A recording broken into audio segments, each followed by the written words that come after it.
ये chapter number 9 की botany है। इसमें टॉपिक है ट्रांसपोर्ट इन प्लांट्स, यानी कि प्लांट्स के अंदर ट्रांसपोर्ट, मूवमेंट। रूट्स जो हैं प्लांट्स के अंदर, जड़ें जो हैं वो एक इम्पॉर्टेंट ऑर्गन है जो कि वाटर और मिनरल की ट्रांसपोर्ट कराती हैं, यानी कि पानी की। और मिनरल्स से मुराद है सोडियम है, पोटेशियम, मैग्नीशियम है, इनकी ट्रांसपोर्ट कराती हैं। तो वाटर के साथ साथ मिनरल और सॉल्ट जो हैं वो एंटर होते हैं प्लांट्स में जड़ों के जरिए। और इसको समझने के लिए एक्सटर्नल और इंटरनल स्ट्रक्चर जो है रूट का वो जानना जरूरी है। एक्सटर्नली यानी कि बाहर से रूट जो है उसके पास रूट टिप है, मतलब जो रूट की टिप होती है वो ग्रोइंग पार्ट होता है रूट का, वो ग्रो करता रहता है, उस पर एक कैप होता है, उसको हम रूट कैप कहते हैं। और रिमेनिंग पार्ट जो है रूट का वो ब्रांच्ड होता है, उसमें से ब्रांच निकलती हैं। और हर एक ब्रांच जो है वो कवर्ड होती है रूट हेयर से। हर एक रूट हेयर जो है उसमें बहुत बारीक बारीक ट्यूब शेप की आउटग्रोथ निकली हुई होती हैं, जिनको हम कहते हैं एपिडर्मल सेल्स। ये ग्रो करते हैं सॉइल पार्टिकल्स के दरमियान में और क्लोज कांटेक्ट में रहते हैं सॉइल से, ताकि सॉइल में जो भी पानी वगैरह है वो एब्जॉर्ब हो सके। इंटरनली अगर बात करें हम, इसका ट्रांसफर सेक्शन काटें, यानी कि इसको हॉरिजॉन्टली काटें, तो इस तरह की डायग्राम आपको नजर आती है। ये रूट का स्ट्रक्चर है, इसमें ये रूट कैप है, ये वो हिस्सा है जो डिवाइड होता है सेल्स का, ये वो हिस्सा है जो इलोंगेट होता है, लंबा होता है, ये जाइलम है, ये फ्लोयम है, ये रूट हेयर्स निकले हुए नजर आ रहे हैं आपको, और ये वाला हिस्सा कॉर्टेक्स है। एपिडर्मिस आउटर लेयर को कहते हैं सेल्स की, जो रूट हेयर पे होते हैं, और कॉर्टेक्स वो पार्ट है रूट का जो एपिडर्मिस और एंडोडर्मिस के दरमियान में होता है। इसमें इसमें इसमें लेयर्स होती हैं सेल्स की। इसके अलावा वाटर एंड आइन अपटेक की बात करें आप, यानी कि पानी और आइंस, मतलब सोडियम आइन, क्लोराइड आइन, पोटेशियम आइन, इनकी अपटेक की बात करें, मतलब अंदर लेके जाने की बात करें अगर, तो रूट जो है वो एब्जॉर्ब करती है वाटर को, मिनरल को मिट्टी से। रूट हेयर्स एब्जॉर्ब करते हैं इसको। जो प्रोसेसेस इन्वॉल्व होते हैं ट्रांसपोर्ट के वो कौन कौन से हैं? इसमें पैसिव ट्रांसपोर्ट है, एक्टिव ट्रांसपोर्ट है। पैसिव और एक्टिव ट्रांसपोर्ट में फर्क क्या होता है? पैसिव ट्रांसपोर्ट वो ट्रांसपोर्ट होती है जिसमें एनर्जी इस्तेमाल नहीं होती एटीपी की फॉर्म में। एटीपी की फुल फॉर्म हमने पहले भी पढ़ी थी, एडिनोसाइन ट्राइफॉस्फेट। तो ऐसी ट्रांसपोर्ट जिसमें एटीपी खर्च ना हो उसको कहते हैं पैसिव ट्रांसपोर्ट, यानी कि खुद ब खुद ही मॉलिक्यूल एक जगह से जहां ज्यादा हो वहां से मूव होके कम की तरफ अगर आ जाए, तो जिसकी एग्जांपल डिफ्यूजन है। जबकि एक्टिव ट्रांसपोर्ट वो ट्रांसपोर्ट होती है जिसमें मूवमेंट होती है सब्सटेंसेस की from low quantity to high quantity, मतलब जहां कम है ऑलरेडी वहां कम से निकल के ज्यादा की तरफ जो मॉलिक्यूल जाते हैं, मतलब अगेंस्ट द कंसंट्रेशन ग्रेडियंट जाते हैं। एक जगह कम है, कम से ज्यादा की तरफ जा रहे हैं, तो यहाँ पे एनर्जी इस्तेमाल होती है एटीपी की फॉर्म में, इसको एक्टिव ट्रांसपोर्ट कहते हैं। तो ये दो तरह की ट्रांसपोर्ट होती है, एक्टिव और पैसिव। पैसिव में एनर्जी इस्तेमाल नहीं होती, एक्टिव में एनर्जी इस्तेमाल होती है। एनर्जी जो है वो क्या है? एटीपी है, एडिनोसाइन ट्राइफॉस्फेट जो है, ये है एनर्जी रिच कंपाउंड, ये इस्तेमाल हो जाते हैं एक्टिव ट्रांसपोर्ट में, जबकि पैसिव में नहीं होते। तो उसके बाद है Uptake of water from soil, यानी कि मिट्टी से पानी की मूवमेंट। मिट्टी से पानी की मूवमेंट, तो जो रूट हेयर्स हैं वो हमें मालूम है, हमें रूट पे जो बाल नुमा स्ट्रक्चर है वो लंबे लंबे होते हैं, लॉन्ग थिन पतले होते हैं, ट्यूबुलर ट्यूब शेप होते हैं। ये इंक्रीज करते हैं सरफेस एरिया। सरफेस एरिया से मुराद है वो एरिया जिसके थ्रू पानी अंदर जाएगा, ताकि ज्यादा से ज्यादा पानी अंदर जा सके। रेट ऑफ एब्जॉर्प्शन, यानी कि पानी के जब्त करने की सलाहियत, मिनरल्स के जब्त करने की सलाहियत बढ़ सके। जो सेल की मेम्ब्रेन होती है वो प्रिवेंट करती है सेल सेप, सेल सेप कहते हैं मिक्सचर को, शुगर के, सॉल्ट के, अमाइनो एसिड के, कि वो बाहर ना जाएं बल्कि अंदर की तरफ मूव होके जाएं। सेल सेप जो है इसकी टेंडेंसी होती है कि वो कम से कम पानी को लूज करता है। तो जितना कम पानी लूज करेगा कोई चीज, इस चीज को वाटर पोटेंशियल कहते हैं, as compare to the solution of soil. जिसकी वजह से जो वाटर है वो मूव करता है मिट्टी से, जड़ों के अंदर पानी जाता है। ये जो प्रोसेस है वाटर की मूवमेंट का, कि वो उस सोल्यूशन से निकल के जा रहा है पानी जो कि हायर वाटर पोटेंशियल है, टू द सोल्यूशन जिसका लोअर वाटर पोटेंशियल है। इसको हम कहते हैं ऑस्मोसिस।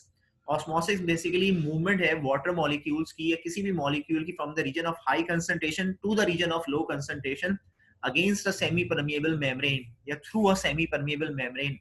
तो जो मॉलिक्यूल्स हैं, जैसे पानी के मॉलिक्यूल साइज में बहुत छोटे होते हैं, वो जहां ज्यादा होते हैं वहां से निकल के कम की तरफ जाते हैं। ज्यादा कहाँ है? मिट्टी में। कम कहाँ है? पौधे के अंदर, जड़ों के अंदर। तो जड़ों की जो मेम्ब्रेन है उसको क्रॉस करके ये जा रहे हैं। अच्छा, मिट्टी में जो वाटर मॉलिक्यूल है उनका वाटर पोटेंशियल ज्यादा है, यानी कि उनकी टेंडेंसी ये ज्यादा है कि वो लूज करें वाटर को। और जो जड़ें हैं या पौधा जो है उसके वाटर पोटेंशियल कम है, यानी कि उसकी ये टेंडेंसी कम है कि वो पानी को लूज करता है। तो ये पानी इस तरह से मूव करके जा रहा है ज्यादा से कम की तरफ। As a result of osmosis, osmosis की वजह से जो वाटर है वो रूट हेयर्स के अंदर जाता है। रूट हेयर्स टर्जिड हो जाती है। टर्जिड मतलब सख्त हो जाती है। उनमें ये सारा वाटर, शुगर, अमाइनो एसिड ये भर जाते हैं, यानी कि सेल से भर जाता है, वो डाइल्यूट हो जाते हैं। और फिर ये पानी एक जिस सेल में एब्जॉर्ब हुआ, जो सेल टर्जिड हो गया, जिस सेल में ये तमाम चीजें भर गई हैं, अब उस सेल से निकल के उसके बराबर वाले सेल, एडजेसेंट सेल में पानी जाएगा। तो इस तरह वाटर जो है वो मूव करता रहता है फ्रॉम रूट हेयर से to their neighbouring cell, and then from one neighbouring cell to another neighbouring cell. पानी कंटिन्यू मूव करता हुआ जाता है इस तरह से। और वाटर पास हो जाता है फ्रॉम सेल टू सेल, और फाइनली कहाँ पहुंचता है? एक अंदर ट्यूब होती है, उसका नाम है जाइलम, वहां तक पहुंचता है पानी।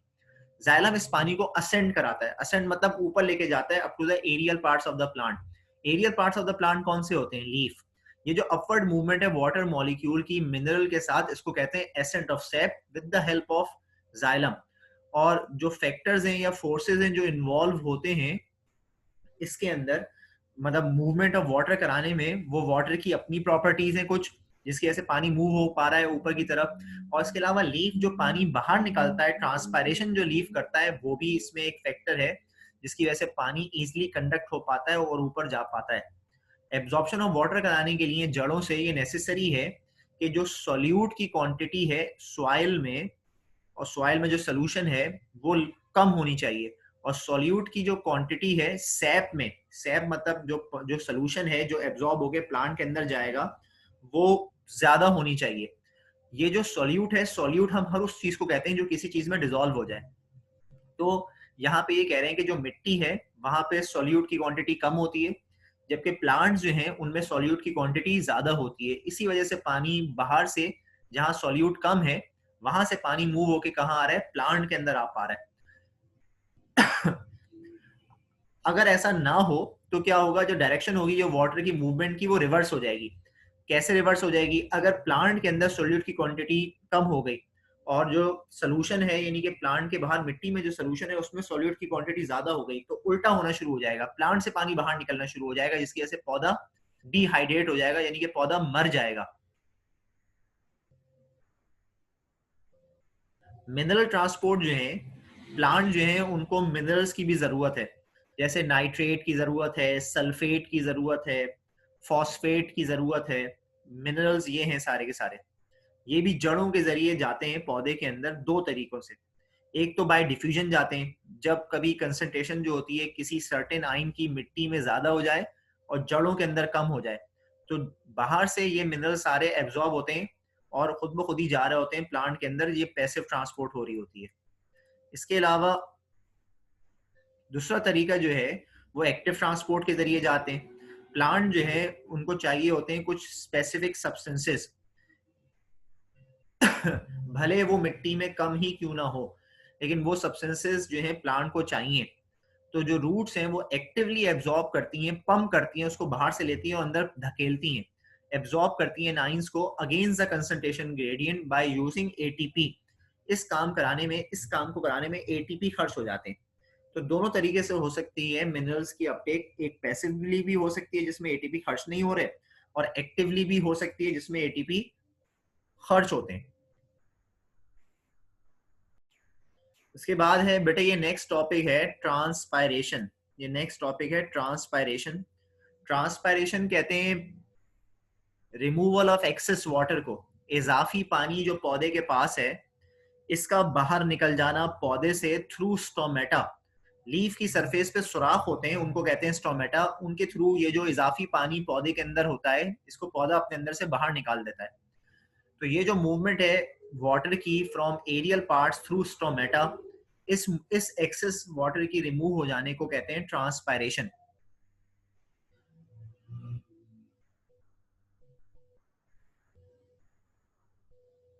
और ये जो पानी बाहर निकलता है पौधे से, ये in the form of water vapours निकलता है।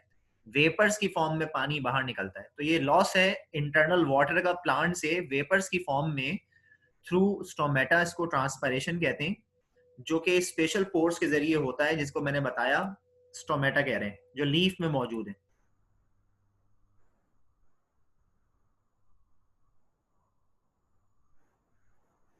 अब यहाँ पे एविडेंसेस हैं ट्रांसपायरेशन की, मतलब इस चीज का सबूत कि भाई ट्रांसपायरेशन होती है।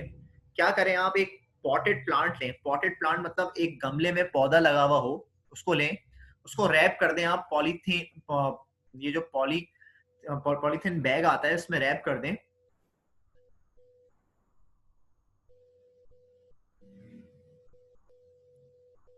और इस चीज को इंश्योर करें कि भाई मिट्टी से पानी अंदर नहीं दाखिल हो जड़ों में।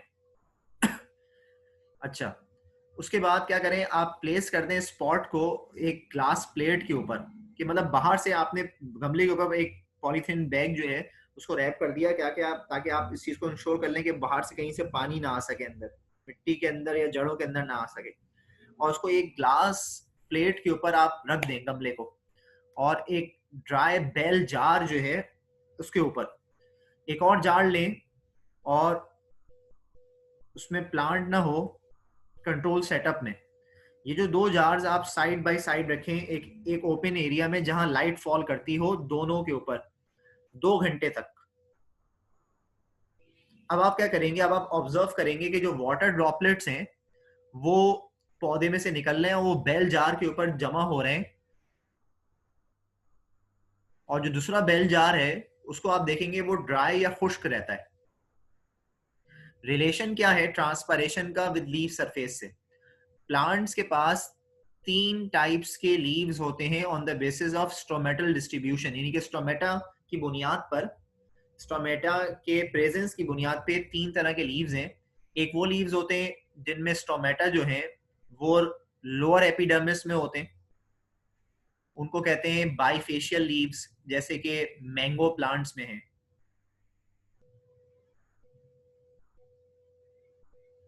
बेटे ये प्रैक्टिकल है ये।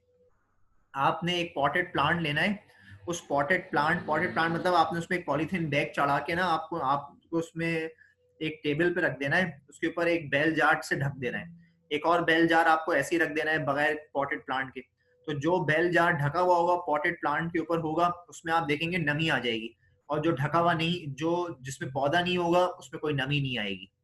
तो जब नमी जो आई वो कहाँ से आई, वो पौधे ने पानी बाहर निकाला, तभी तो वो बेल जार पे नमी आई, वो गीला हो गया। ये है। अच्छा, मैं आपसे कह रहा था कि भाई 3 तरह के लीव्स होते हैं। एक वो लीव्स होते हैं जिनके स्टोमेटा जो होते हैं वो लोअर एपिडर्मिस में होते हैं, लोअर एपिडर्मिस का मतलब है नीचे की तरफ होते हैं, इन लीव्स को कहते हैं बाइफेशियल लीव्स। एक वो लीव्स होते हैं जिनमें स्टोमेटा जो होते हैं वो दोनों सरफेसेस पे होते हैं, ऊपर भी और नीचे भी, इनको कहते हैं मोनोफेशियल लीव्स, जैसे मेज प्लांट के होते हैं। और एक वो लीव्स होते हैं जिनमें स्टोमेटा जो है वो सिर्फ अपर एपिडर्मिस में होते हैं, और इसकी एग्जाम्पल जो है वो वाटर लिली है। तो 3 तरह के लीव्स हो गए।